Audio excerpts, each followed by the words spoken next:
할렐루야, 행복한 정시 기도 시간입니다. 기다린 줄 믿고 감사드립니다.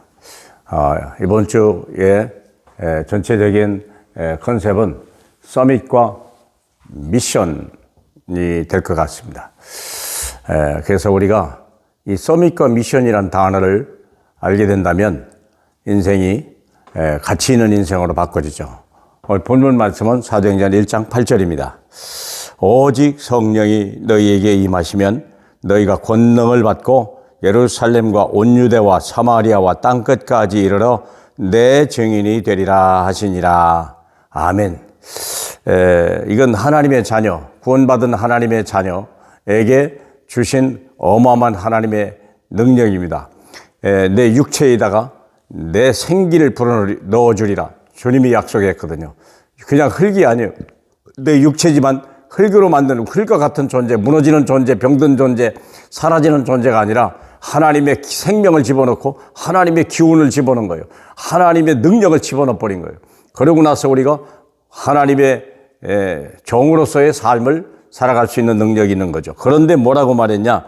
권능을 받고 예루살렘과 온 유대와 사마리아와 땅끝까지 정인이 된다. 서밋입니다. 서밋.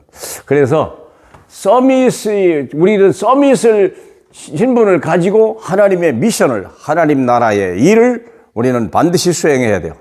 그래야 이 땅에 하나님 나라가 임하는 겁니다. 이 땅에 하나님 나라의 정인이 되다가 우리는 진짜 하나님 나라 천국으로 갈 수 있는 축복을 누리게 되는 것입니다. 그래서 우리는 서밋이 할 일이 뭐냐? 우리는 처음부터 서밋이었습니다. 처음 만들 때부터 창세기 1장 27절에 하나님이 우리를 하나님의 형상대로 만들었더라. 사람은 처음부터 서밋이었습니다. 그리고 또 우리가 다시 한번 마가다락방에서 성령이 임한 이후에 그 사람들이 각 사람 머리 위에 하나님이 기운이 임한 거예요. 불같이 임한 거예요. 바람같이 임한 거예요. 거기에 생명수로 임한 거예요. 그게 서밋입니다. 그 사람이 나이가 얼마냐, 환경이 어떠냐, 학벌이 어떠냐, 그건 중요하지 않았어요. 그 자리에 120명이 있었던 모든 사람에게는 동일하게 성령이 임하고 같은 미션이 주어진 거예요. 같은 서밋이 되고 같은 미션을 갖게 되었다는 거예요. 그리고 그들은요, 전 세계로 흩어져 나간 겁니다. 로마로, 스페인으로, 또 도마 같은 사람은 인도로. 지난주일에 인도 첸나이의 신학교에 강의했는데 거기는 도마가 죽었다는 무덤도 있는 곳이라고 하더라고요. 우리가 주무했기 때문에 가보지는 않았습니다만은 그들은요, 그렇게 서슴없이 갔어요.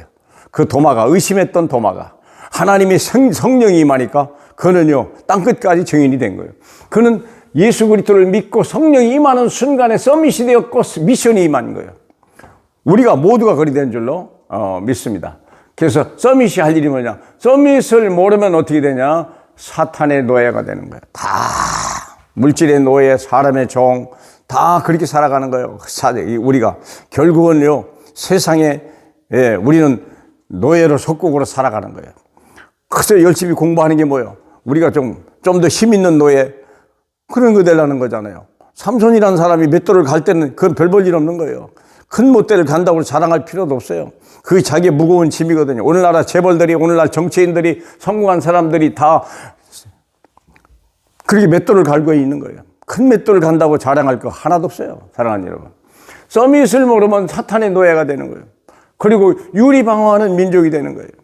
이유도 없이. 돈이 어디 있는가? 누가 나 써주는 사람 없는가? 어디가 나를 좀 인정해 주는 데 없는가?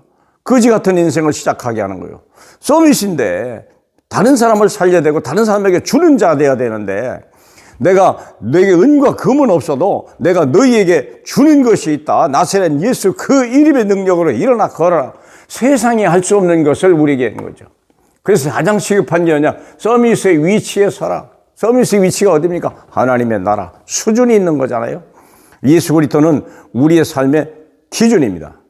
예수 그리스도는 기준입니다. BCAD. 예수 그리스도가 답입니다. 모든 기준입니다. 예수 밖에 있는 자와 예수 안에 있는 자. 그게 기준입니다. 그러면 기준을 가진 자는 어디에 있느냐? 하나님 나라 수준으로 올라가야 돼요. 하나님의 보좌 위치에서 내려다볼 수 있어야 되고 이해하고 수용하고 초월하고 그런 삶을 살아야 돼요. 그리고 성령이라고 하는 것은 삶의 표준이에요. 성령이 받은 사람이 정인 그게 표준이에요. 아, 다 저 사람 같이 돼야 되겠다. 내가 부모님 같이 돼야 되겠다. 나도 저렇게 돼야지. 그게 표준입니다. 그래서 우리가 시급한 것, 서밋의 위치에 서라. 내가. 오늘날 모델이 없잖아요. 롤 모델이 없는 게 불행한 거예요. 훌륭한 사람이 롤 모델입니까? 그건 엄청난 노력을 해야 돼요. 그런데 하나님이 주신 서밋이 있고 미션이 있는 거예요. 그냥 주어지는 거예요. 그게 롤 모델이지. 모델 중에 모델. 너무 쉬운 거.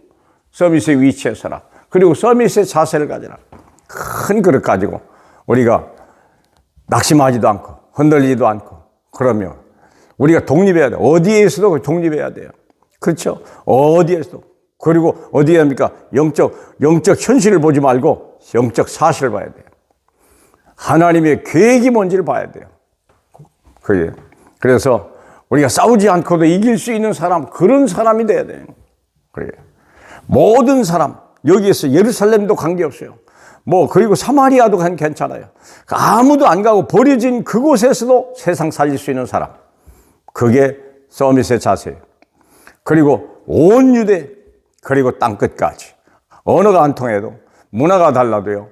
우리가 가진 것이 없어도 세상을 살릴 수 있는 사람, 서밋의 자세. 이걸 내 자녀에게 빨리 가르쳐줘야 돼요. 서밋과 미션. 너는 하나님의 자녀야. 너는 세계복음화 일꾼이야. 너는 택한 백성이야. 너는 왕 같은 제사장이야. 너는 거룩한 나라야. 지금부터 가르쳐줘야 되고 자꾸 자기 아이디, 자기 신분, 자기 권세 가르쳐줘야 돼요. 그래야 우리가 세상에서 승리하는 거예요. 작은 것 가지고도 큰일 할 수 있고요. 큰일 가지고도 못하는 사람이 얼마나 많은데. 대통령이 돼도 못하는 게 얼마나 많은데. 그러나 내가 은과 금이 없어도요. 예루살렘을 뒤집을 수 있는 베드로의 신앙 고백. 그것은요. 성령이 임한 사건 이후에 나타나는 첫 번째 사건이에요. 사랑하는 여러분. 이런 은혜, 이런 서밋과 미션에 또 다시 한번 우리 자신을 발견하는 그런 은혜의 시간이 되길 주님의 이름으로 축복합니다. 할렐루야. 우리 하나님 아버지 감사합니다. 저희를 선택하셔서 창세 이전의 교회에 가셨던 서밋과 미션을 저희들에게 알게 하시니 감사합니다. 우리와 우리 후대가 이 언약의 바톤을 가지고 달려갈 수 있도록 도와주셔서 이 땅에 재앙 저주가 사라지고 마귀가 설 자리가 없게 해주시고 한 사람도 실패하는 영혼이 없고 한 사람도 지옥에 가는 영혼이 없도록 하나님께서 우리를 축복해 주옵소서. 예수님 이름으로 기도합니다. 아멘.